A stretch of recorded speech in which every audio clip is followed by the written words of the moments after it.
السلام عليكم ورحمة الله وبركاته. ازيكم حبايبي؟ عاملين ايه؟ يا رب تكونوا بخير.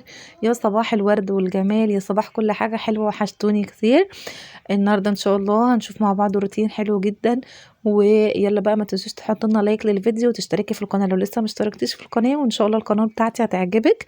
يلا حطوا لنا لايك ونصحى صحينا كده بقى الصبح، صليت وقلت كده نشغل القران ونبتدي يومنا بالصلاه والقران عشان ربنا يبارك لنا.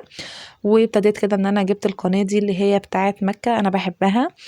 فجبتها. وكمان عايزه اقول لكم ان انا كان بقالي كام يوم ما نزلتش معاكم، لاني كنت بركب الستاير اللي هي بتاعه البلكونه دي، اللي هي الخارجيه.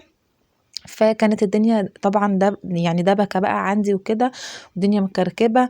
بس الحمد لله ركبناها، انا ركبتها علشان يعني ايه اللي هو يبقى كل واحد في حاله عشان الجيران وكده، انتوا فاهمين طبعا. فجبتها بقى زي ما انتوا فاهمين ان انا حاطه الفرن عندي في البلكونه، فكل ما بعمل حاجه بتبقى مكشوفه، انتوا فاهميني. فجبتها كده بقى ايه عشان كل ايه تبقى يعني مداريه المكان، وهي حلوه جدا بتمنع الشمس والتراب.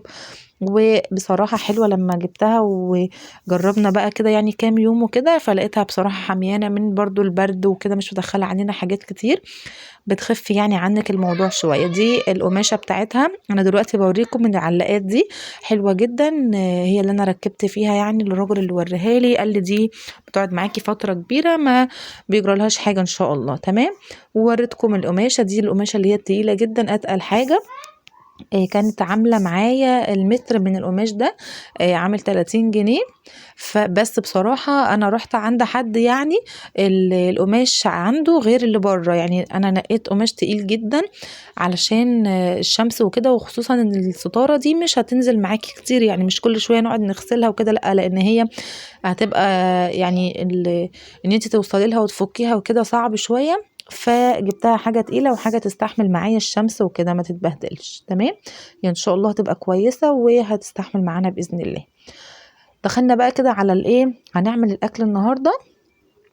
ده كان ايه مش فاكرة، كان يوم صيام ولا لأ بصراحة، لان الروتين انا مصوراه بقالي فترة.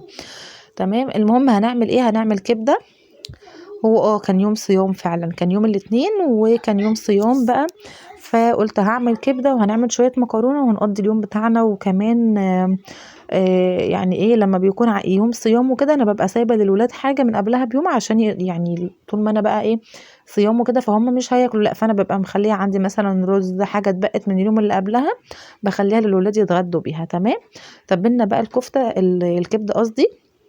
زي ما انتم شايفين الكبده ايه عملناها مع بعض قبل كده كتير، اللي بنتبلها بملح وفلفل وكزبره وكمون وكل التوابل، ومعاها معلقه من الثوم، وانا المره دي زودت عليها معلقه من دبس الرمان. تمام. هنعمل مع بعض بقى عيش، علشان كان العيش اليوم ده ما كانش حلو، فانا قلت لا نعمل بقى عيش حلو كده ابيض، عيش شامي يعني مع الكبده، يبقى حلو. زي ما انتوا شفتوا معايا كده انا عملت جبت عندي كيس الخميره، حطيت عليه معلقتين من السكر وذره من الملح، ودوبتهم كويس مع ميه دافيه. تمام. طبعا الخميره ما استنتهاش بقى ان هي يعني تخمر معايا والكلام ده، لا، انا عارفاها وسبتها بتاع دقيقتين كده، لقيتها طلعت فقاعات، فقلت تمام هي كده شغاله. نزلت بقى عليها قد مثلا معلقتين 3 من الزيت، وبعدين هنزل عندي بكوبايه من الميه، على حسب بقى الميه اللي هتنزلي، على حسب ما هتنزلي الدقيق. يعني انا حطيت كله كوبايه ونص من الميه. تمام كده. حطيت عليهم اربع كوبايات من الدقيق. تمام. وطبعا الدقيق بيفرق على حسب على حسب الدقيقه اللي انت جايباها، على حسب يعني الدقيق ده بياخد سوائل ولا لا. انا قلبت كده في الاول بالسباتيولا، وبعدين هشيلها بقى خالص وهبتدي ان انا اعجن بايدي، وهعجنها كويس، وبعدين هنبتدي نلمها بشويه برضو من الزيت. تمام. تمام. هنعجن بقى كده، اهم حاجه اعجنيها يعني شويه حلوين. هي عجينه ملزقه، يعني عجينه مش سميكه. كل ما هتكون العجينه ملزقه معاكي هيطلع العجين العيش بتاعك حلو جدا وطري، وهينفش معاكي، اللي هو انت فاهماني اللي هو هيطلع يعني لما بتكون العجينه كبسه بتبقى بتاخد وقت كده في الفرد والكلام ده. تمام. بس دي العجينه زي ما انتم شايفين معايا هي طريه وحلوه جدا، ولميتها بقى بمعلقه من الزيت كده، وهسيبها بقى تخمر. عندي الفرن بتاعي كان دافي، او لو حتى الفرن بتاعي مش شغال انا بدفيه، انت فاهمه. بفتح الفرن شويه 5 دقايق كده ولا حاجه، واقفله واحط جواه ايه العجينه. طبعا النهارده بقى كان عندنا ايه، عندي اسبونش يعني دقيق الاسبونش ده كان عندي، فقلت هعمل لهم برضو ايه حاجه حلوه كده، وانا بحب اليوم اللي انا كنت صايمه فيه نعمل بقى حاجه حلوه، كنافه بقى، بسبوسه، تورتايه، كيكه، اي حاجه. فقلنا النهارده هنعمل ايه، كنت عايزه اعمل كيكه، فلقيت عندي اللي هو دقيق الاسبونش، فقلت خلاص هعمل بيه بدل ما يبوظ وكده. انا كنت جايباه من قبل كده يعني. تمام. فجبت عندي بقى كده كام بيضه، 6 بيضات، حطيت عليهم رشه من الفانيليا ومعلقه من الخل، وهضربهم كويس، وبعدين هنزل عندي بالدقيق الاسبونش اللي عندي. زي ما انتوا عارفين دقيق الاسبونش مش بياخد اي حاجه تانية غير هي ال6 بيضات ونص كوبايه من الميه ورشه الفانيليا بس كده. عايزه تحطي محسن جل تمام، انا ما كانش عندي وما بحبش استخدمه كتير، يعني بعمل من غيره بتبقى حلوه جدا، مش محتاجه حاجه. تمام. ضربنا بقى كده كويس، وبعدين هنزل عندي بدقيق الاسبونش اهو، ده كان نص كيلو، هنزل بيه وهضرب بقى الكلام ده كله كويس لحد ما هنزل برضو بالنص كوبايه ميه اهي. هقلب بس الدقيق كده لوحده علشان ما يعملش معايا ايه عفرة كتير. تمام كده. هنقلب بقى، طبعا المضرب شغال على سرعة عالية لحد ما يعني اللون يفتح معايا خالص بتاع الاسبونج. وهجهز بقى عندي الصينية بتاعتي، وهنحطه في الصينية على طول، الفرن شغال عندي من قبلها. وبس كده هسويه طبعا زي ما بنسويه عادي جدا. هتدخلي الاول على درجة حرارة يعني متوسطة، وبعدين هتوطي. انا بعمل كده زي ما انتم شايفين بقى، هي قوامها تقل معايا جدا، وانا كنت بوريكم المضرب. هتفضلي تضربي لحد ما توصلي للنتيجه دي، اللي هي لما يكون المضرب العجينه بتاعتك مش نازله من المضرب، هي دي النتيجه اللي احنا عايزينها عشان يطلع معاكي الاسبونج حلو. تمام. زي ما انتم شايفين هو تقيل اهو.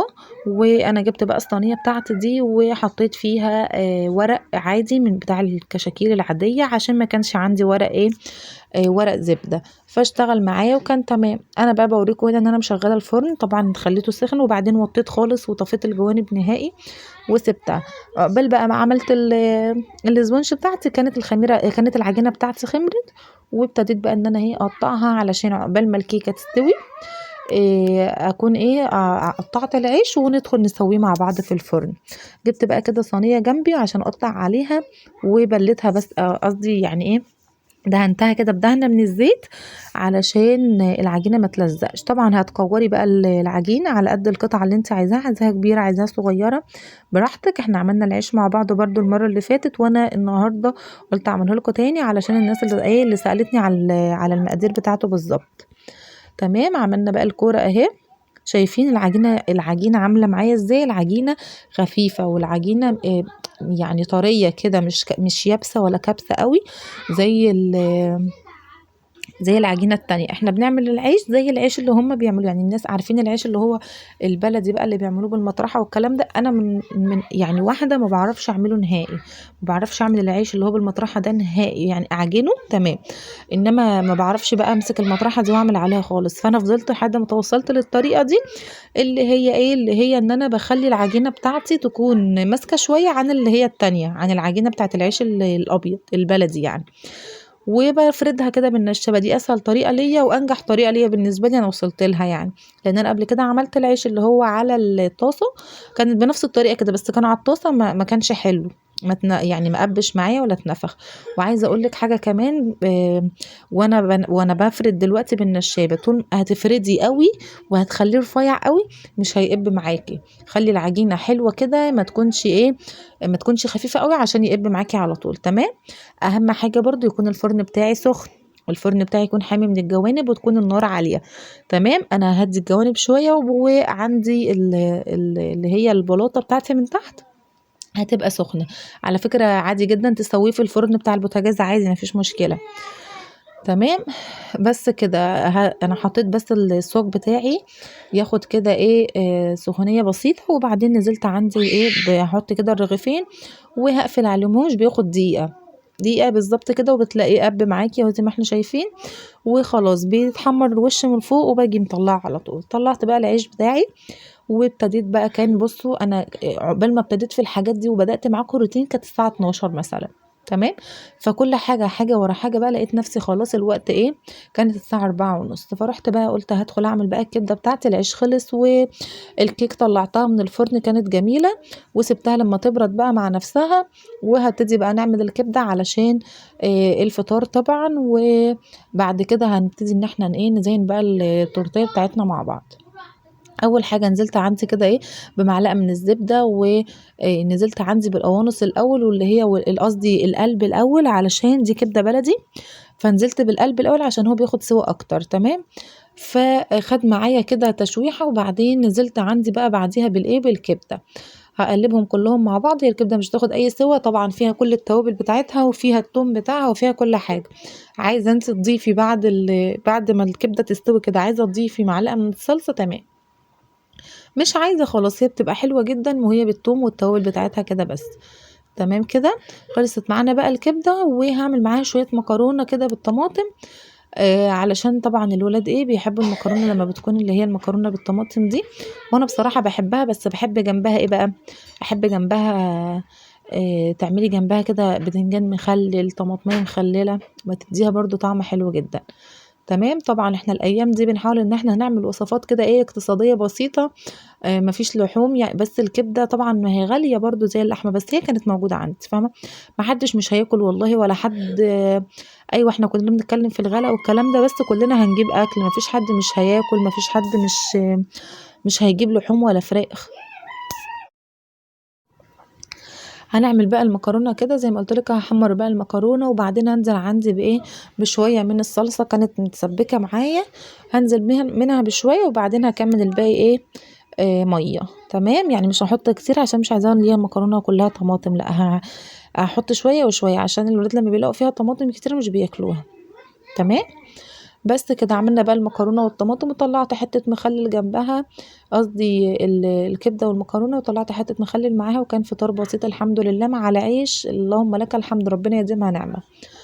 بس كده. بصوا بقى حطيت هنا ايه، حطيت مع المكرونه شويه كمون وشويه ملح. حطي بقى شويه الكمون دول وادعيلي، والله بجد بتبقى تحفه، وشويه الكمون دي بتفرق. بصوا بقى هنا كنت ضربت عشان ما اطولش عليكم في الفيديو، ضربت الكريمه بتاعتي، وحطيت بقى ايه عملت التورتيه. انا بحب بصراحه ان انا اعمل التورتيه بتاعتي على قطعتين او 3 بالكتير، فانا النهارده عملتها على 3 قطع، على قطعتين بس. اللي هو ايه ما بحبش بقى اعمل ادوار وتبقى في النص كلها محشيه كريمه كده والكريمه كتير والكلام ده، لا. لان انا لسه عامله حاجه لبيتي، فاحنا نعمل الحاجه اللي احنا بنحبها. تمام كده. تمام. جبت بقى القطع اللي من تحت زي ما انتوا شفتوا، وحطيت السيرب بتاعنا عشان تبقى طريه، وبعدين هنزل بقى بالكريمه بتاعتي. هسوي بقى الكريمه كده. عايزه اقول لك الكريمه لما بتكوني جايباها نوع كويس من حد يعني مضمون وكده، ما بتاخدش معاكي كتير، يعني مش بتاخد ايه، مش عايزه، لا بتاخد لبن كتير وبتديكي بقى زياده، انت فاهمه. يعني اللي هو كل ما بتحتاجي ان انت تحطي لبن بتلاقيها تقيله، قصدي تيجي حاطه لبن تديكي زياده كمان، فاهمين. يعني انا الشويه دول والله بجد ما كانوش مكملين كوبايه، وعملت معايا كميه حلوه جدا من الكريمه. تمام. حطينا بقى الطبقة التانية، وهبتدي برضو ان انا اشربها كده من ايه من السيرب بتاعنا، وبعدين هبتدي بقى ان احنا نزين الطبقة الخارجية. انا زينت معاكم قبل كده كذا تورته، بس زي ما انتوا عارفين ان انا بزين بالطريقة اللي هي عادية جدا، مش احترافية بقى، وهعمل كل حاجة بالظبط وبالملي عشان دي طالعة لحد ولا الكلام ده، او عشان انا ببيع اوردر مثلا، لا خالص. انا بعمل الحاجة لبيتي، فبعملها بطريقة بسيطة جدا، ومش لازم عندي ان هي تكون متسوية كلها ولا اي حاجة، عادي جدا. انا عندي الحاجات في البيت يعني بستخدم اقل حاجة عندي، فاهميني. عملت بقى كده، جبت عندي صوص الفراولة ده، الولاد بيحبوه، فهحطه كده من الجوانب، وهنزل منه كده ايه علشان تنزل من الجوانب كده تديني شكل حلو. وبعدين هجيب بقى عندي الكريمة واحطها في كيس زي ما انتم شايفين، وهنعمل بقى ايه دواير كده او وردات صغيرة. عملنا كده اهي وردات بقى، وقسمت التورتيه كده نصين. بصوا بقى هقول لكم والله انا ما كانش عندي غير الحاجتين دول ان انا ازين بيهم، ده مش اختياري يعني، اللي هو ايه انا عندي الحاجه فابتديت ان انا اشتغل بيها وخلاص. بس بصراحه يعني الحمد لله لما بتجيبي حاجه مثلا وبتركنيها في البيت، بتيجي في اي وقت تلاقيها، تبقى حاجه حلوه جدا، بتحس ان ربنا سترك كده في اي وقت والحاجه موجوده. الشوكولاته اللي هي الذهب دي كانت معانا من المره اللي فاتت، لما جبت لها قلت لكم ب10 جنيه عملت معايا تورتيه تاني اهي. والفارماسي واللي هي اللي لونها بينك دي كانوا معايا من زمان جدا، كانوا محطوطين في الدرج وعملت منهم كذا مرة، فحطيتهم كده وعملنا تورتيه حلوة فرحنا الولاد وبسيطة جدا. ويلا بقى حطوا لنا لايك للفيديو وما تنسوش الاشتراك في القناة. سيبكم في رعاية الله، ويا رب الفيديو بتاعنا يكون عجبكم. السلام عليكم ورحمة الله وبركاته.